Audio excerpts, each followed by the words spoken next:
वर्ष 2024। फरियादी महिमा शुक्ला, छतरपुर, मध्य प्रदेश। बनाम अभियुक्त गण नीलेश, सरिता ससुर लाला प्रसाद, छाया शुक्ला, छतरपुर, मध्य प्रदेश। आरक्षी केंद्र, छतरपुर, मध्य प्रदेश। आरोपी पत्र धारा 85 भारतीय न्याय संहिता 2023 के अंतर्गत प्रकरण थाना छतरपुर। माननीय न्यायालय, जब कोई पुरुष किसी स्त्री के साथ वैवाहिक बंधन में बंधता है तब उसका प्रथम कर्तव्य होता है कि वह अपनी पत्नी के प्रति वैवाहिक व पारिवारिक दायित्व का निर्वहन करे। यदि वह ऐसा नहीं करता है और अपनी पत्नी के साथ किसी भी तरह की क्रूरता करता है तो वह उसके लिए धारा 85 भारतीय न्याय संहिता के अंतर्गत आपराधिक दायित्व के अधीन दंडित होता है, जिसमें 3 वर्ष तक का कारावास एवं जुर्माने से भी दंडनीय होता है।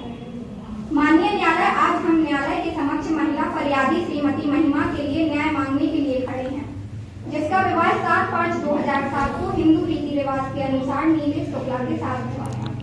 उनका 1 साल तक वैवाहिक जीवन बहुत अच्छे से गुजरा और 1 साल बाद उनकी 2 संतान रमना और गहना हुई।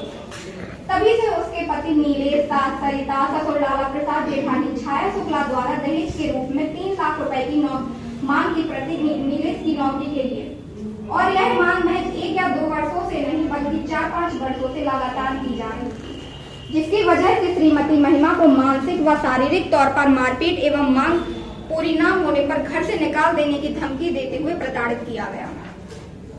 इन सभी बातों की सूचना उसने अपने पिता व चाचा को दी। तब उसके चाचा रमेश दिनांक 12/10/2010 को इस उद्देश्य से महिमा के ससुराल पहुंचे कि समझाने से शायद बात बन जाए, परंतु ऐसा नहीं हुआ और उसके बाद भी महिमा को दहेज की मांग व मारपीट जैसी क्रूरता का सामना करना पड़ा और ससुराल वालों ने इस हद तक प्रताड़ित किया कि वह अपने चाचा रमेश के साथ महिला थाना में दिनांक 16/10/2010 को जाकर लिखित रिपोर्ट की, जिसमें पुलिस द्वारा दोनों पक्षों को बुलाया गया। तब उसके पति नीलेश द्वारा अपनी गलती एवं दहेज की मांग को स्वीकार करते हुए समझौते के लिए शपथ पत्र प्रस्तुत किया और घर ले गया, परंतु अपनी गलती स्वीकार और समझौते के बाद भी वह नहीं रुका और मारपीट व दहेज की मांग की। तब महिमा ने पुनः अपने चाचा को उक्त घटना की सूचना दी।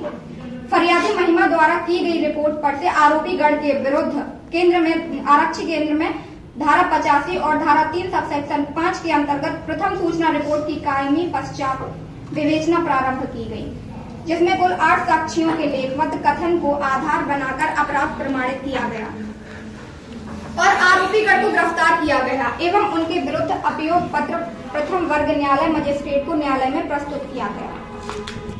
आरोपी गण पति नीलेश, सास सरिता, ससुर लाला प्रसाद एवं जेठानी छाया शुक्ला के विरुद्ध भारतीय न्याय संहिता की धारा 85 3 सबसेक्शन 5 के अंतर्गत दंडनीय अपराध का आरोप वर्जित किया गया। महिमा ने न्यायालय में अभिसाक्ष्य में घटना का समर्थन करते हुए बताया कि अभियुक्त गण उसे 4-5 सालों तक प्रताड़ित कर परेशान करते रहे व पति की नौकरी लगवाने के लिए 3 लाख रुपए की मांग कर रहे हैं।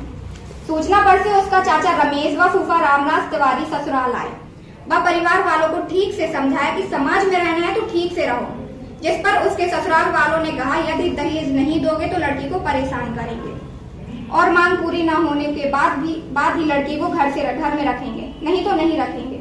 किंतु पुलिस ने दोनों पक्षों को बुलाकर समझौता करवाया। समझौते के बाद ससुराल वाले उसे लेने आए। तब 1 महीने तक ठीक से रखा, किंतु आरोपी गण कहने लगे कि भले ही तुम्हें समझौता करके लाए हैं, लेकिन मांग पूरी नहीं होगी तो तुम्हें प्रताड़ित करेंगे और आरोपी गण महिमा को प्रताड़ित करने लगे, जिस पर महिमा ने अपने मायके वालों को फोन लगाया। फिर दिनांक 16/2/2011 को घटना की रिपोर्ट महिला थाने में महिमा द्वारा लिखवाई गई। हम साबित करेंगे कि वे भारतीय न्याय संहिता की धारा 85 के तहत अपराधों के दोषी हैं। हम इस अदालत से श्रीमती महिमा को न्याय दिलाने का अनुरोध करते हैं।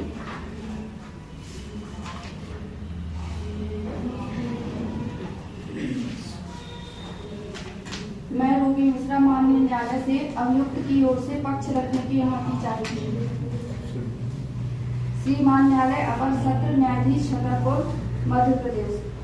प्रकरण संख्या 122/15 वर्ष 2024। नीलेश शुक्ला, लाला प्रसाद, छाया शुक्ला निवासी छतरपुर मध्य प्रदेश। अभियोजक पक्ष बनाम महिमा शुक्ला, छतरपुर मध्य प्रदेश।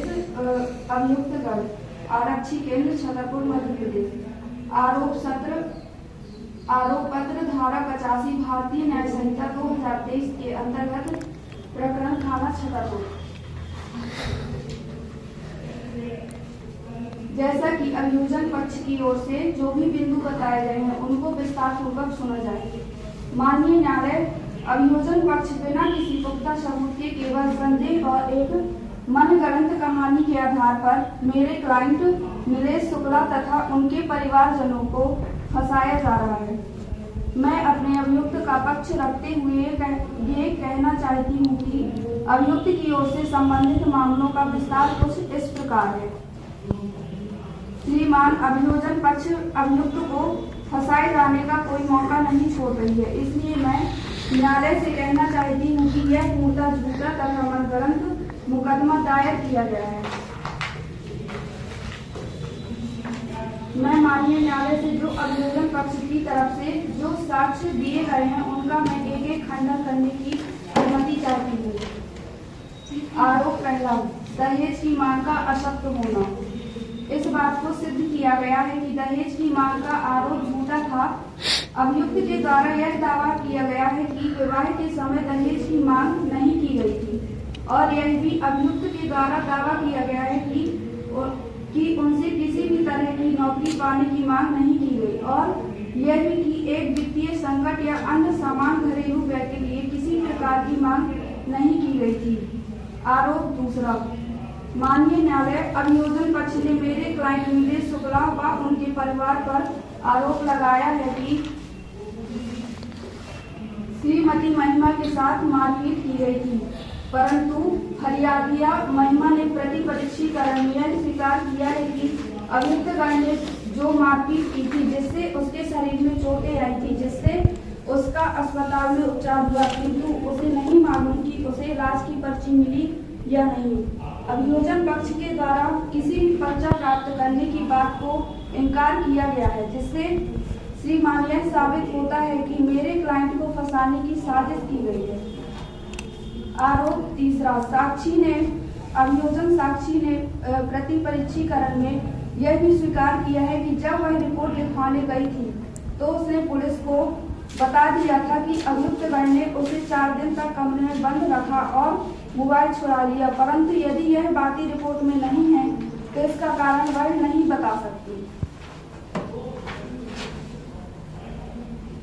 आरोप चौथा, अभियोजन साक्षी ने इस बात से भी अनिश्चितता व्यक्त की कि उसे नहीं मालूम कि दिनांक 16/2/2011 को किस मोबाइल से उसने फोन किया था और न ही उस मोबाइल का नंबर याद है। आरोप पांचवा, अभियोजन साक्षी ने यह भी स्वीकार किया कि प्रदर्शन P1 की लिखित रिपोर्ट पर उसके हस्ताक्षर हैं। उसे यह नहीं मालूम कि प्रदर्शन P1 की लिखित रिपोर्ट पर उसने कब और कैसे हस्ताक्षर किए हैं। आरोप छठवां, न्यायालय उपरोक्त साक्ष्य की विवेचना के आधार पर यह दावा किया गया है कि यदि अभियुक्तगण द्वारा घटना दिनांक को उसके साथ मारपीट की और 4 दिन तक कमरे में बंद रखा, उसके पश्चात यह भी अभियुक्तगण द्वारा यह कहने पर कि उनकी मांग पूरी करेंगे तब वह महिमा को रखेंगे तथा उसे परेशान करेंगे, तो फरियादिया का परिवार उसे उस स्थिति से बाहर निकालने की कोशिश करता, पर उसने ऐसा नहीं किया। लेकिन उस पर से परिजन उसे अपने साथ नहीं ले जाते हुए पुनः वहीं पर उसे छोड़कर आ गई। यह उसके कथन की विश्वसनीयता को संदिग्ध बनाता है। आरोप सातवां, इसी प्रकार महिमा अभियोजन साक्षी क्रमांक 1 के कथानुसार रिपोर्ट में विभिन्न तिथियां दी गई, जैसे कि 16/10/2010 और 16/2/2011 जो घटनाओं के समय को लेकर असहमति पैदा करती है। यह बात साबित करती है कि जो घटनाएं उस समय नहीं हुई थी या उन्हें बाद में उत्पन्न की गई थी।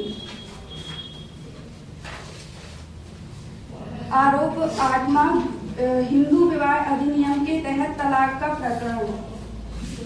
अभियुक्त के पास यह साक्ष्य है कि उसने हिंदू विवाह अधिनियम की धारा 9 के तहत महिमा के खिलाफ मामला दायर किया था और तलाक के लिए न्यायालय में आवेदन दिया था। इसमें महिमा ने यह स्वीकार किया था कि वह नीलेश के साथ नहीं रहना चाहती।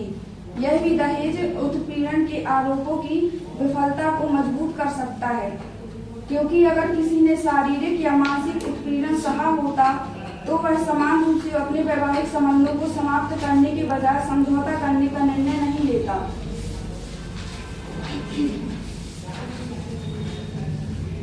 आरोप 9वां, गवाहों के बयान। कई गवाहों के बयान से यह भी पता चलता है कि महिमा ने अपने परिवार को कई बार आरोपों के बारे में नहीं बताया। यह स्थापित किया जा सकता है कि आरोप झूठे हैं और वास्तविकता में घटनाएं अधिक जटिल और अलग थी। इन बिंदुओं के आधार पर पति नीलेश को अपनी रक्षा में यह साबित करने का अवसर मिल सकता है कि आरोप सच्चे नहीं हैं और उसे न्यायालय दोष मुक्त किया जाना चाहिए।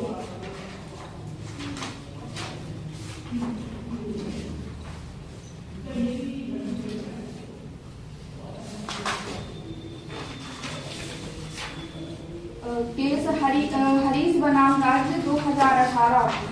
दिल्ली उच्च न्यायालय ने इस मामले में पति को राहत देते हुए कहा है कि महिला द्वारा लगाए गए आरोपों के बाद केवल पत्नी की एक तरफा बयान पर किसी को सजा नहीं दी जा सकती। प्रभार इस निर्णय ने यह स्पष्ट किया है कि प्रत्येक मामले में आरोपों की पुष्टि के लिए निष्पक्ष जांच की आवश्यकता है। माननीय न्यायालय, मेरे साथी विद्वान अधिवक्ता ने तो मनगढ़ंत कहानी बता दिया। यह कोई मनगढ़ंत कहानी नहीं है। अभियोजन के पक्ष में साक्ष्य व गवाह हैं। अभियोजन के लिए साक्षी या गवाह। अभियोजन साक्षी क्रमांक 1 स्वयं महिमा, जिन्होंने अपने साथ हुई घटना का विवरण दिया है। अभियोजन साक्षी क्रमांक 2 महिमा का चाचा रमेश, जो महिमा के ससुराल भी गए व महिला थाने में जाकर दिनांक 16/10/2010 को जाकर लिखित रिपोर्ट करवाई एवं घटना की सारी जानकारी भी प्राप्त है।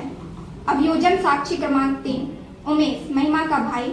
अभियोजन साक्षी क्रमांक 4 विवेक कुमार, भाई, जिसने यह स्वीकार किया कि अंतिम बार उसकी बहन 16/2/2011 को आई थी। उस समय उसके चाचा और एक रिश्तेदार भी थे। अभियोजन साक्षी क्रमांक 5 महिमा की मां, जिसने फरियादिया के साक्ष्य का समर्थन किया है। अभियोजन साक्ष्य क्रमांक 6 स्वयं उसका पति नीलेश, जिसने स्वयं स्वीकार किया कि वह उसने दहेज की मांग और उसको प्रताड़ित किया है। माननीय न्यायालय, मेरे साथी अधिवक्ता द्वारा कही गई हर बात का खंडन करती हूँ। माननीय न्यायालय, विवाह के समय दहेज व नौकरी की मांग न करने से यह सिद्ध नहीं होता है कि विवाह के पश्चात दहेज की मांग न की गई हो। फरियादी महिमा का कहना है कि विवाह के 1 वर्ष तक सब अच्छे से गुजरा, परंतु रमना और गमना होने के बाद दहेज व नौकरी के लिए 3 लाख रुपए के लिए प्रताड़ित किया गया, जिससे यह पता चलता है कि रमना और गमना होने के बाद नौकरी की कमी ज्यादा महसूस की गई। खर्चे का भार बढ़ा और बिना किसी नौकरी या व्यवसाय के घर चलाना आसान नहीं है। और रही बात अस्पताल की पर्ची की, तो माननीय न्यायालय, मेरी साथी अधिवक्ता यह कहना चाह रही है कि जब किसी इंसान की शारीरिक व मानसिक स्थिति खराब हो तब वह अस्पताल में इलाज के दौरान यह याद रखे कि उसे कब कौन सी पर्ची मिली। जब फरियादी महिमा यह स्वीकार किया है कि अस्पताल में उपचार हुआ था, तो हो सकता है इलाज की पर्ची भी मिली हो, परंतु इलाज के दौरान कहीं गिर गई हो या खो गई हो, या फिर हड़बड़ाहट में ध्यान ही न गया हो, क्योंकि अब वह इस उद्देश्य से तो अस्पताल में इलाज के लिए गई नहीं थी कि न्यायालय में सबूत के तौर पर काम आएगी।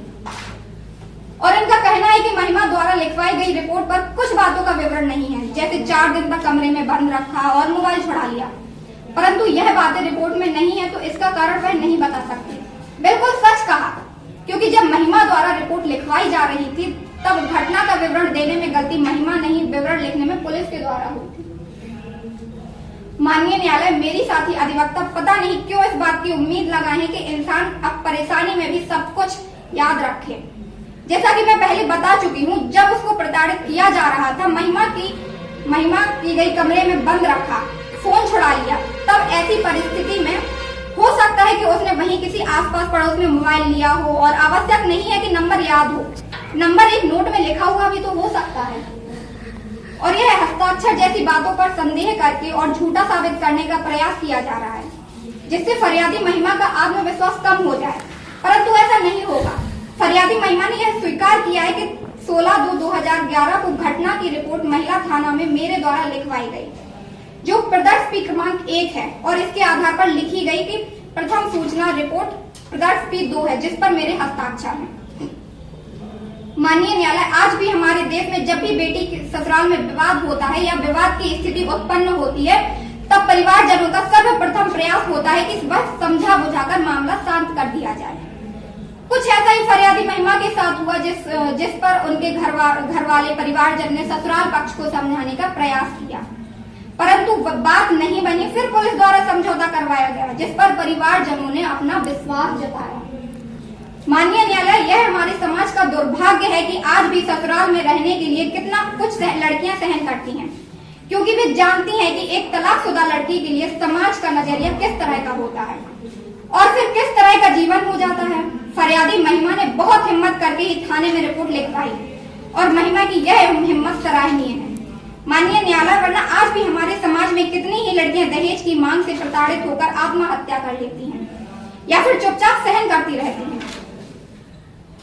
और यदि महिमा ने कई बार अपने परिवार को आरोपों के बारे में नहीं बताया, तो इससे यह सिद्ध नहीं होता है कि आरोप झूठे हो सकते हैं। कई बार उसने स्वयं पति नीलेश व ससुराल वालों को समझाने की कोशिश की होगी।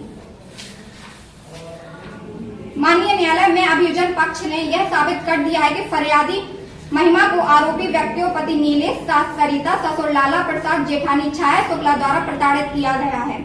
मैं माननीय न्यायालय से यह प्रार्थना करती हूँ कि धारा 85 भारतीय न्याय संहिता के अंतर्गत कठोर से कठोर दंड दिया जाए। न्याय के हित में अभियोजन पक्ष विनम्रता पूर्वक प्रार्थना करती है कि सभी आरोपियों को दोषी ठहराया जाए और कानून के तहत अधिकतम सजा दी जाए। Thank you so much.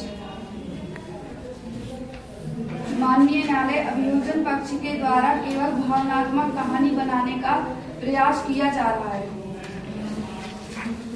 मैं माननीय न्यायालय, इन विधियों के आधार पर यह स्पष्ट है कि आरोपों में कोई ठोस तथ्य नहीं है। आरोप केवल एक तरफा बयान और संदेह पर आधारित है और इनसे अभियुक्त नीलेश को दोषी ठहराना न्यायपूर्ण नहीं होगा।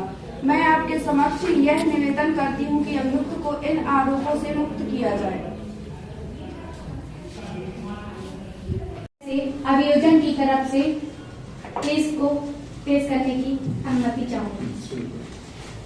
श्रीमान न्यायालय, अपर सत्र न्यायाधीश टीकमगढ़ मध्य प्रदेश, प्रकरण क्रमांक 122/15 वर्ष 2024। फरियादी कन्हैया लाल लोधी टीकमगढ़ मध्य प्रदेश बनाम साहेब नट बावरी।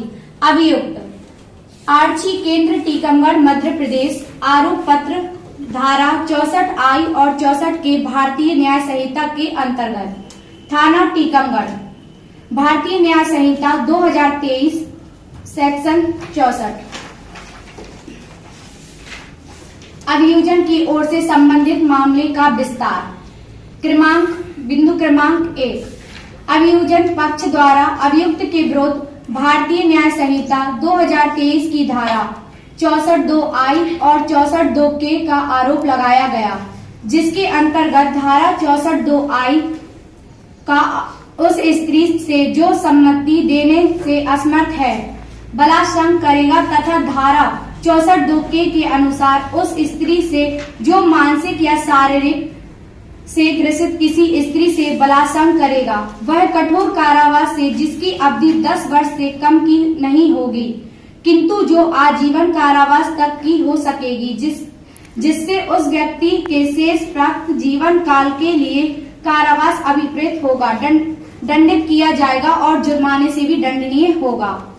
बिंदु क्रमांक 2, घटना का संक्षेप विवरण इस प्रकार है कि श्रीमान पीड़िता मानसिक रूप से कमजोर थी तथा अपने घर से बगैर बताए रात्रि के समय अकेली सड़क पर जा रही थी। उक्त स्थिति का लाभ उठाते हुए आरोपी के द्वारा उसके साथ बलात्कार की घटना कारित की गई। बिंदु क्रमांक 3, अभियोजन पक्ष द्वारा अभियुक्ति के भाई कन्हैया लाल लोधी ने दिनांक 11/11/2015 को थाना देहात टीकमगढ़ में इस आशय की रिपोर्ट लिखवाई थी कि उसकी बहन अभियुक्ति का दिमाग 2-3 वर्ष से देवतानी के टाटफोर से सही नहीं रहता। कल उसकी बहन सुनवाहा से घर वालों से बिना बताए घर से चली गई थी, जिसकी खबर उसके भांजी सीताराम ने घर पर आकर रात्रि 9 बजे दी कि चाची शाम 3-4 बजे से घर से बिना बताए कहीं चली गई है। वह बहन अभियोत्री को ढूंढने टीकमगढ़ बस स्टैंड आया। उसकी बहन लाल साड़ी पहने थी। उसने बस स्टैंड पर खड़े लोगों से चर्चा की तो उसने एक आदमी ने बताया कि लाल साड़ी वाली एक औरत अनंतपुरा के आगे झांसी रोड पर अकेली जाती दिखी थी। तब वह पैदल अनंतपुरा झांसी रोड पर ढूंढने गया तो उसे उसकी बहन को पहचान लिया। वहीं पर अनंतपुरा के 2 लड़के मिले। उन्होंने बताया कि उसकी बहन के साथ साहेब नट बावरी वालों ने बुरा काम किया है। उसकी बहन ने भी पूछने पर बुरा काम करने की बात बताई। वह अनंतपुरा के लड़कों के साथ बहन को लेकर टीकमगढ़ आया। अपने बहनोई सिर राम को खबर दी और बहनोई के साथ रिपोर्ट दर्ज कराने आया। अनंतपुरा के दोनों लड़कों ने अपना नाम सोनू सिंह घोट एवं कृष्णकांत यादव बताया। अभियोत्री के भाई कन्हैया लाल की रिपोर्ट पर अपराध क्रमांक 122/15 धारा 64 भारतीय न्याय संहिता 2023 का अपराध थाना में पंजीकृत किया गया। विचारण के दौरान अभियोजन के द्वारा कुल 13 साक्ष्यों का परीक्षण कराया गया जो निम्न अनुसार है।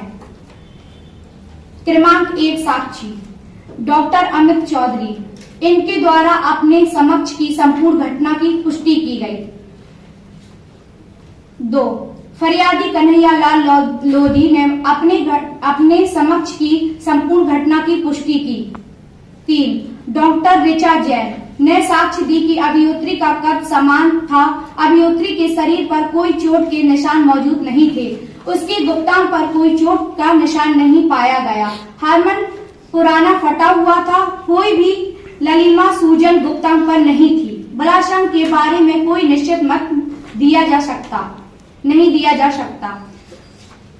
4 अभियोत्री का 161 का कथन मानसिक स्थिति ठीक न होने के कारण नहीं लिया गया और न ही 164 का कथन न्यायालय के समक्ष कराया गया, किंतु अभियोजन साक्षी की परीक्षा हेतु साक्ष्य में तलब किया। न्यायालय द्वारा पीड़िता की समक्षता के संबंध में प्रश्न पूछने पर अपना नाम बताया और शादी के बारे में पूछने पर भी कई साल पहले शादी होना बताया।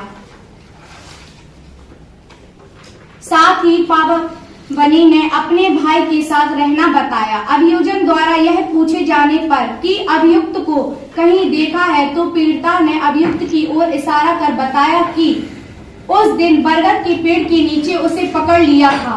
यह पूछने पर उसके साथ क्या हुआ था तो पीड़िता ने उत्तर दिया काम किया था। उसकी पूरी साड़ी उतार दी। इशारा करके बताया कि उसकी छाती मसक दी। इशारा करके बताया कि अभियुक्त ने उसे 2 जगह साइकिल से पटका और धोती उतारकर काम किया था। यह पूछने पर कि किसने देखा था तो उत्तर दिया कि साइकिल वाले पुलिस वाले ने उसको देखा। लड़के ने उसको देख लिया। लड़के ने पकड़ लिया और उसके हाथ बांध दिए। यह पूछने पर अपने घर पर किसको बताया तो उत्तर दिया कि सभी को बताया। प्रति परीक्षण के दौरान यह पूछने पर तुम्हें क्या परेशानी है तो पीड़िता ने कहा परेशानी है, बुरा लगता है। डॉक्टर अतुल अग्रवाल, डॉक्टर द्वारा पीड़िता का मानसिक स्थिति का इलाज किया गया। साक्षी का कहना था कि पीड़िता मानसिक रूप से अस्वस्थ थी। उसे दवाइयां दी जा रही थी, उसका इलाज चल रहा था और उसको बताया कि दवाई के दौरान उसके बताया कि मरीज की मानसिक हालत में सुधार हो रहा था। साक्षी सोनू सिंह घोष ने अपने कथन में बताया कि घटना के दिन रात्रि 1 बजे मोहनगढ़ तेरेला से ढाबा पर खाना अपने साथी कृष्णकांत के साथ अनंतपुरा तरफ आ रहा था। वह मोटरसाइकिल चला रहा था। तब हम लोग एंजल स्कूल के पास आगे ओरछा द्वारा के दाहिने तरफ पहुंचे तो एक आदमी एक औरत के साथ सेक्स कर रहा था। तब मैंने मोटरसाइकिल रोकी और कृष्णकांत को बताया और दोनों ने उस व्यक्ति को पकड़ा जो सेक्स कर रहा था। नाम पता पूछने पर साहेब नट बावरी का रहने वाला बताया। औरत के बारे में पूछने पर बताया कि मैं नहीं जानता औरत से पूछा तो औरत लोधी लोधी पावनी पावनी बोल रही थी। उसकी भाषा समझ में नहीं आ रही थी, दिमाग से कमजोर लग रही थी। जब औरत से बात कर रहे थे तभी आरोपी ने मौका पाकर वो भाग गए। एक व्यक्ति सामने दिखा और उसकी अपना नाम कन्हैया लोधी ग्राम पावनी का रहने वाला बताया। प्रति परीक्षण में भी साक्षी पूरी तरह अखंडित रहा। 7. कृष्णकांत यादव, इन्होंने भी अपने समक्ष हुई घटना की पुष्टि की। सीताराम लोधी, इन्होंने इस बात की पुष्टि की है कि उसके द्वारा पीड़िता के गुम होने की सूचना कन्हैया लाल को दी थी। धनीराम ठाकुर, इनके द्वारा आरोपी के मेडिकल उपरांत उसकी अंडरवियर सीमन स्लाइट सील नमूना लाकर जब्त कराया था। मिथिलेश अहिरवार, इसके द्वारा पीड़िता की मेडिकल उपरांत वेजाइनल स्टाइल पेटीकोट सील नमूना लाकर जब्त कराया गया। 11. प्रधान आरक्षण गोकुल सिंह द्वारा प्रधान आरक्षण के रूप में पीड़िता का पेटीकोट वेजाइनल स्टाइल सील नमूना जब्त किया गया। राजकुमार लिटोरिया SI ने संपूर्ण विवेचना की पुष्टि करते हुए बताया कि विवेचना के दौरान पीड़िता साक्ष्य देने में असमर्थ थी। इस कारण 161 कथन एवं 164 CRPC के कारण लेख पत्र नहीं कराए जा सके। 13. संजीव श्रीवास्तव पटवारी ने घटना स्थल का नक्शा मौका बनाकर घटना स्थल की पुष्टि की। माननीय न्यायालय के समक्ष उक्त परिवाद के विचारण के संदर्भ एवं 2 सिद्धि से संबंधित पूर्ण फरिवाद एवं निर्णय निम्नानुसार है। दल बहादुर दर्जी बनाम सितकमराज केस AIR 2019। इस बाद में पीड़िता 55 वर्षीय महिला है जो मूल वधिक महिला थी तथा जो लकवाग्रस्त थी। इसका बलात्कार किया गया। मामले में पीड़िता की जांच नहीं की गई थी। इसमें पीड़िता की बहू एकमात्र चश्मदीद गवाह बताया गया जो कि कथित कृत्य के तुरंत बाद घटना स्थल पर पहुंचा था के साक्ष्य पर निर्भर करता है। विधान न्यायाधीश ने दिनांक 27/2/2019 को अपने सजा संबंधी फैसले में धारा 64(2)I और 64(2)K के तहत दोषी ठहराया तथा 10 साल की कठोर कारावास सजा सुनाई और उक्त प्रयुक्त अपराध के लिए अलग अलग 5,000 रुपए का जुर्माना भरने का आदेश दिया। अलियार बनाम केरल राज्य जनवरी 2024। इसमें अदालत ने पाया कि पीड़िता मानसिक विकलांग से पीड़ित है और पहले आरोपी ने 23/3/2015 को उसके साथ 2 बार बलात्कार किया। इस तरह भारतीय न्याय संहिता की धारा 64(2)K और 64(2)M के तहत दंडनीय अपराध से दंडनीय माना तथा आरोपी को दोषी ठहराया गया। आजीवन कारावास की सजा सुनाई गई। कुरुपाचामी बनाम राज्य प्रतिनिधि द्वारा AIR 2023। इस बाद में अभियोजन पक्ष ने साबित कर दिया गया कि पीड़िता मानसिक रूप से विकलांगता है और सम्मति व्यक्त करने से असमर्थ है। यह मानते हुए कि पीड़िता ने अपनी सहमति दी गई सहमति कानून में वैध नहीं है। आरोपी का कृत्य भारतीय न्याय संहिता की धारा 64(2)K के तहत दंडनीय अपराध को आकर्षित करता है।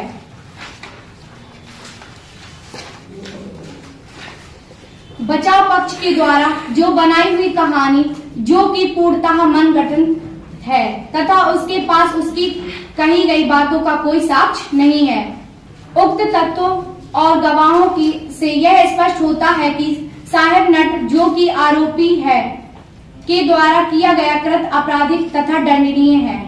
अतः श्रीमान माननीय न्यायालय से मैं निवेदन करूंगी अभियुक्त के द्वारा किया गया अपराध अत्यंत गंभीर तथा जनधन प्रगति का अपराध है जो शब्द समाज को दूषित करता है। अतः अभियुक्त को कठोर से कठोर सजा दी जाए। धन्यवाद। मैं भूख पटेल माननीय न्यायालय के पक्ष अभियुक्त की ओर से केस रिप्रेजेंट करने की अनुमति चाहता हूँ।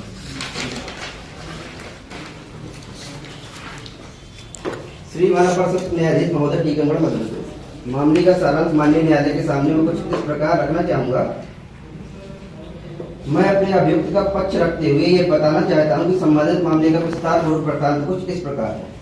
आरोप पत्र में शिकायतकर्ता के द्वारा बीएनएस की धारा 64 के तहत अपराध दर्ज किया गया है।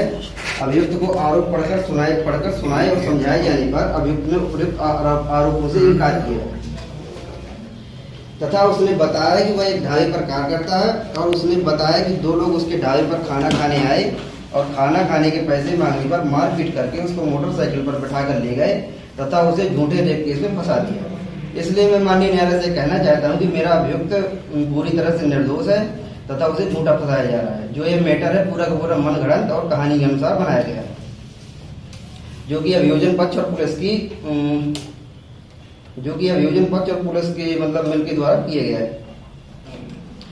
इसके बाद में बचाव पक्ष की तरफ से जो अभियोजन साक्षी की तरफ से जो साक्ष्य पेश किए गए हैं उनके बारे में एक एक करके स्पष्टीकरण देना चाहूंगा।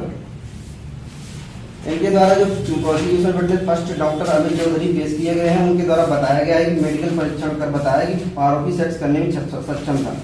तो माननीय न्यायालय को बता देना चाहता हूं कि यदि कोई व्यक्ति सेक्स करने में सक्षम होता है तो इसका मतलब यह नहीं होता है कि वो किसी का रेप कर सके। प्रोसिक्यूशन विटनेस सेकंड में जो फरियादी कन्हैया लाल के द्वारा जो कहा गया है कि घटना की पुष्टि की है, तो इसमें भी कोई भी ये स्पष्ट नहीं होता है कि पीड़िता का रेप हुआ है या रेप किसके द्वारा किया गया। इसके बाद जो सबसे इम्पोर्टेंट बात जो अभियोजन साक्षी की तरफ से डॉक्टर ऋचा जैन ने अपनी रिपोर्ट पेश की है, उन्होंने अपनी रिपोर्ट में बताया है कि अभियुक्त का कद सामान्य था, अभियुक्त के शरीर पर कोई चोट के निशान मौजूद नहीं थे और उसके गुप्तांग पर कोई चोट का निशान नहीं पाया गया। हाइवन पुराना फटा हुआ था क्योंकि उसकी शादी कई साल पहले हो चुकी थी। कोई भी लालिमा या सूजन गुप्तांग पर नहीं थी तथा बलात्संग के बारे में भी उन्होंने कोई निश्चित प्रमाण नहीं दिया जा सकता। इस प्रकार डॉक्टर ऋचा जैन की रिपोर्ट के अनुसार यही साबित होता है कि अभियुक्त के साथ बलात्संग नहीं हुआ है। इसके बाद जो प्रोसिक्यूशन को अभियुक्त स्वयं है उन्होंने अपने बयान में मतलब बताया है। इसमें मैं पहले ही बता देना चाहता हूं कि सबसे पहले जो रेपिस्ट महिला होती है मतलब जिसके साथ बलात्संग होता है तो उसके बीएनएसएस की धारा 180 और बीएनएसएस की धारा 183 के तहत न्यायालय के सामने कथन कराए जाते हैं, जो कि बिल्कुल भी नहीं कराए गए। और यदि अभियोजन पक्ष दावा करते हैं कि उनकी मानसिक स्थिति जो पीड़िता थी उसकी ठीक नहीं थी तो अभियुक्त की अस्वस्थता के बारे में कोई भी ना तो सर्टिफिकेट पेश किया गया है और ना ही कोई भी मतलब डॉक्यूमेंट पेश किए गए। इसलिए यह संदिग्धता पैदा होती है तथा यह न्यायालय के समक्ष विचारणीय बिंदु है। इसके अलावा न्यायालय द्वारा पीड़िता के संबंध में पूछने पर अपना नाम बताया, शादी के बारे में पूछने पर कई साल पहले होना बताया, साथ ही पपौनी में अपनी भाई के साथ रहना भी बताया। अभियुक्त से प्रश्न पूछने जाने पर वो सब कुछ बता रही है, इसमें कहीं भी स्पष्ट नहीं होता है कि वो मानसिक अस्वस्थ थी। इसके अलावा पीड़िता ने जो कहा है उसके लिए कोई साक्ष्य प्रमाण नहीं है कि उसके साथ रेप हुआ है। साथ ही अभियुक्त ने यह भी कहा है कि उसके साथ रेप काम किया गया है। लेकिन मैं माननीय न्यायालय को बता देना चाहता हूं कि जो इसमें स्पष्ट नहीं है कि कौन सा काम किया गया है, क्योंकि काम किया गया शब्द किसी भी डिक्शनरी में रेप की परिभाषा में नहीं आता। प्रतिपरीक्षण में भी पीड़िता ने स्पष्ट किया है कि उसको परेशानी है, बुरा लगता है। तो बुरा लगने के इस संदर्भ में यह नहीं कहा जा सकता है कि उसके साथ बलात्संग किया गया है, क्योंकि जो डॉक्टर जैन है वो अपनी रिपोर्ट पहले ही पेश कर चुकी है कि बलात्संग नहीं हुआ था। इसके बाद जो डॉक्टर अतुल अग्रवाल ने इलाज के दौरान बताया कि पीड़िता की मानसिक रूप से अस्वस्थ थी, लेकिन इसमें यह स्पष्ट नहीं है कि वो कितनी अस्वस्थ थी, क्या वह बातों को सोचने और समझने में असमर्थ थी। इसमें अभियोजन पक्ष से यह कहना चाहूंगा कि जब अभियुक्त मानसिक रूप से अस्वस्थ थी तो अभी तक उसका मेडिकल सर्टिफिकेट क्यों नहीं पेश किया गया। इसके बाद जो प्रोसिक्यूशन विटनेस 6 और 7 सोनू सिंह घोष तथा कृष्णकांत यादव हैं, उन दोनों के द्वारा यह बताया गया है कि घटना के वक्त आरोपी साहब नट सेक्स कर रहा था। परंतु मैं इसमें स्पष्ट कर देना चाहता हूं कि यह रेप अभियोजन की इन्हीं 2 साक्षियों के द्वारा किया गया है और आरोप मेरे अभियुक्त पर लगा दिया गया है, क्योंकि इनकी पुरानी रंजिश थी। मेरे अभियुक्त का यह कहना है कि वह जिस ढाबे पर काम करता है सोनू सिंह और कृष्णकांत वहां अक्सर खाना खाने आते रहते हैं। इसके बाद जब वो दोनों शराब पिए हुए थे, आधा खाना छोड़कर वो जा रहे थे और उन्होंने पैसे भी नहीं दिए उसके। इसके बाद उन्होंने उसको मारा पीटा मेरे अभियुक्त को और मोटरसाइकिल पर बैठाकर टीकमगढ़ की तरफ ले गए और वहां जाकर उसने अभियुक्त के साथ रेप किया और कहीं मेरा अभियुक्त मारपीट के संबंध में उनके खिलाफ FIR न करवा दे, इसलिए उसने मेरे अभियुक्त को झूठा फंसा दिया उन दोनों ने। इस संबंध में मेरे जो डिफेंस विटनेस हैं किताब खान, उन्होंने इस संपूर्ण घटना की पुष्टि की है कि उसे झूठा फंसाया जा रहा है। इसके बाद जो प्रोसिक्यूशन विटनेस 8 है सीताराम लोधी ने स्पष्ट किया है कि उसके द्वारा पीड़िता के गुम होने की सूचना कन्हैयालाल को दी थी। इसमें पीड़िता के साथ बलात्संग की कोई भी पुष्टि नहीं हुई है। इसके बाद जो प्रोसिक्यूशन विटनेस धरीराम ठाकुर है, आरोपी के जो भी कपड़े वगैरह जब्त किए गए थे, तो उसमें भी ये स्पष्ट नहीं किया गया है, ना ही कोई रिपोर्ट प्रस्तुत की गई है कि मतलब जो रेप के संबंध में पुष्टि करता हो। इसके बाद जो प्रोसिक्यूशन विटनेस मिथिलेश अग्रवाल ने भी पीड़िता के कपड़े वगैरह मतलब जब्त किए, लेकिन इसमें भी कोई भी DNA रिपोर्ट या कोई भी रिपोर्ट ऐसी प्रस्तुत नहीं की गई जिससे बलात्संग की पुष्टि हो। और प्रधान आरक्षक गोकुल सिंह के द्वारा भी यही चीज किया गया। और जो राजकुमार लेटोरिया जो SI है विवेचक ने बताया है कि उनकी BNSS की धारा 180 पुलिस के जो कथन है और न्यायालय के कथन BNSS की धारा 183 की तहत बयान नहीं कराई गई, जो कि सबसे पहले कराई जानी चाहिए। इसके बाद संजीव श्रीवास्तव ने घटनास्थल का नक्शा मौका बनाकर घटनास्थल की पुष्टि की है, लेकिन इसमें भी कुछ भी स्पष्ट नहीं है, क्योंकि घटना की पुष्टि कैसे हुई तथा घटना कैसे हुई, इसके अलावा घटना की पुष्टि में कुछ गवाह भी चाहिए होते हैं, जो बिल्कुल भी नहीं है। इसके बाद में अभियोजन के द्वारा जो तर्क दिए गए थे उनका मैं जवाब देना चाहूंगा। अभियोजन के साथियों के द्वारा जो कथन किए गए हैं उन सभी गवाहों में से एक में भी ये स्पष्ट नहीं होता है कि मेरे अभियुक्त ने उस महिला के साथ रेप किया है। इसके अलावा मैं ये कहना चाहता हूँ कि बेवजह मेरे अभियुक्त को फंसाया जा रहा है, क्योंकि ये कहीं भी इसमें रेप के अपराध की पुष्टि नहीं हुई। बल्कि मैं कहना चाहता हूँ कि अभियोजन के दोनों साक्षी हैं सोनू सिंह घोष और कृष्णकांत के द्वारा ही रेप किया गया है, तथा इस संबंध में अभियुक्त के गवाह किताब खान ने भी इस बात की पुष्टि की है। इस संबंध में मैं अभियुक्त की बयान पर कुछ केस लॉ देना चाहूंगा, जो उन्होंने न्यायालय में मतलब साक्ष्य कराए गए हैं अभियुक्त के, उसमें बताना चाहूंगा।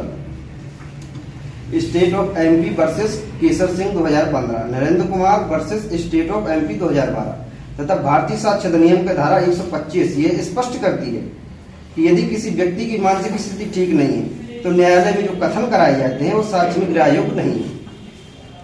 क्योंकि अभियोजन ने खुद इस बात को स्वीकार किया है कि पीड़िता मानसिक अस्वस्थ थी, तो उसने जो न्यायालय में मेरे अभियुक्त के खिलाफ जो कथन किए हैं वो साक्ष्य में ग्राह्य योग्य बिल्कुल भी नहीं है। तथा मैं इसके साथ ये बताना चाहूंगा कि यदि अभियुक्ति के साथ अपराध हुआ है तो अभियोजन के साक्षी सोनू और कृष्णकांत के द्वारा किया गया है, तथा किसी रंजिश के चलते उन्होंने मेरे अभियुक्त को झूठा फंसा दिया है, क्योंकि अभियोजन के पास कोई भी प्रत्यक्ष साक्षी नहीं है और न ही किसी तरह की सीरम की जांच रिपोर्ट से पुष्ट होता है कि अपराध किसके द्वारा किया गया है।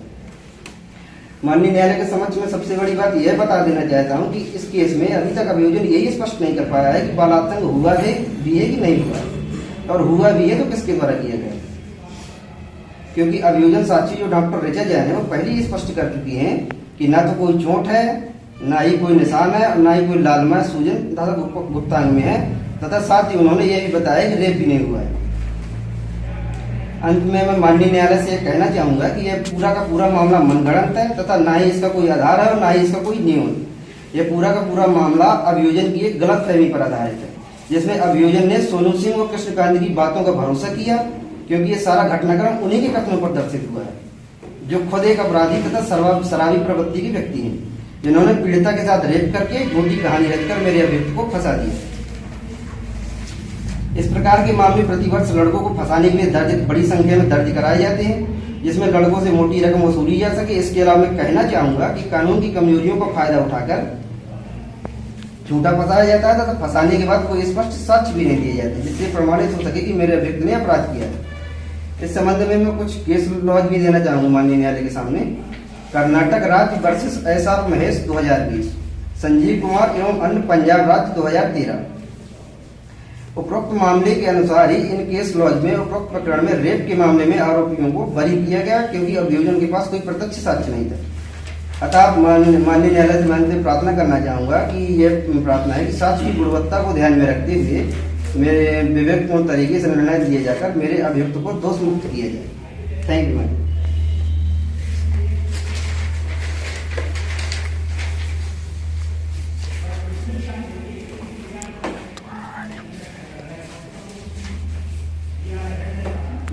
जाति अधिवक्ता ने कहा है कि आरोपी का कथन कि कोई साक्ष्य नहीं है और ना ही कोई गवाह है।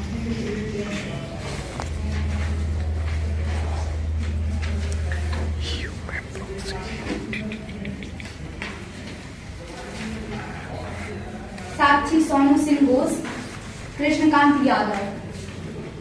पीड़िता मानसिक रूप से ठीक नहीं थी, वह अपना कथन करने में सक्षम नहीं थी, इसलिए 161 में उसका कथन रिकॉर्ड नहीं किया गया।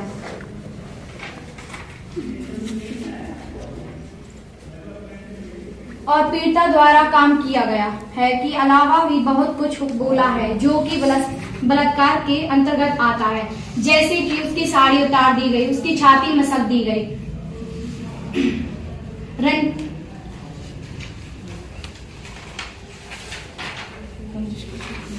और रंजिश का कोई प्रमाण नहीं। जैसे कि इन्होंने कहा है कि उनको फंसाने के लिए कोई पुरानी रंजिश थी, तो इसका तो कोई प्रमाण ही नहीं है। आरोपी की बॉडी पर कोई निशान नहीं, जब आरोपी ने कहा कि मुझे ले जाया गया, मारपीट की और मुझे वहां छोड़ दिया गया। अगर छोड़ना ही था तो उन्होंने वहीं क्यों छोड़ा जहां उसके साथ गलत हुआ। फिर मारपीट के ना कोई निशान है, ना ही कोई FIR की गई। डॉक्टर ऋचा जैन ने बलात्कार में होने की पुष्टि नहीं की है। पेज नंबर 3, बिंदु क्रमांक 5।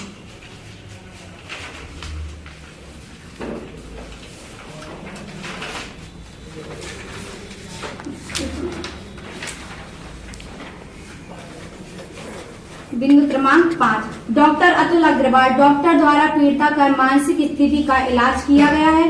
साक्षी का कहना है कि पीड़िता मानसिक रूप से अस्वस्थ थी, उसे दवाई दी जा रही थी। कुछ दिन बाद उसका भाई दवाई लेने आया था, तब उसने बताया कि मरीज की मानसिक हालत में सुधार हो रहा है। साक्षी ने बताया कि सुधार की स्थिति में मेंटेनेंस थेरेपी के रूप में दवाइयां दी जा रही थी। बलात्कार की सहमति के लिए आश्वस्तता की मात्रा आवश्यक नहीं है। आरोपी के द्वारा बलात्कार के साक्षियों और गवाहों की गलत ठहराने के लिए कोई भी साक्ष्य या गवाह नहीं है।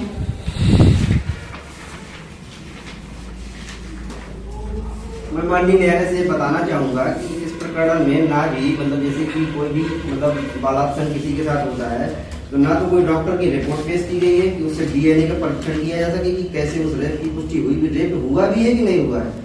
मामला माननीय न्यायालय सिर्फ यही विचारणीय बिंदु है कि रेप हुआ भी है कि नहीं हुआ है।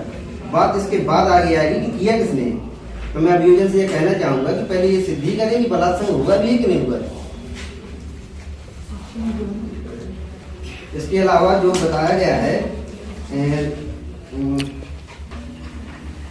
पीड़िता के द्वारा वहां पे पुलिस वगैरह भी उपस्थित थी और कुछ लोग भी उपस्थित थे, तो जब पुलिस खुद वहां उपस्थित थी तो पुलिस के द्वारा क्यों नहीं वहां पर रिपोर्ट लिखवाई गई। रिपोर्ट तभी क्यों लिखवाई गई है जब उसका भाई का नया लाभ वहां जाकर पहुंचा था, क्योंकि ये पूरा का पूरा मामला मनगढ़ंत है। ये मेरे अभियुक्त को फंसाने के लिए उन दोनों साक्षियों ने, जो सोनू सिंह और कृष्णकांत घोष है, उनने मेरे अभियुक्त को फंसाने के लिए ये चाल चली और कहानी बनाकर खुद रेप किया और मेरे अभियुक्त को फंसा दिया। मामला ये है हमारे।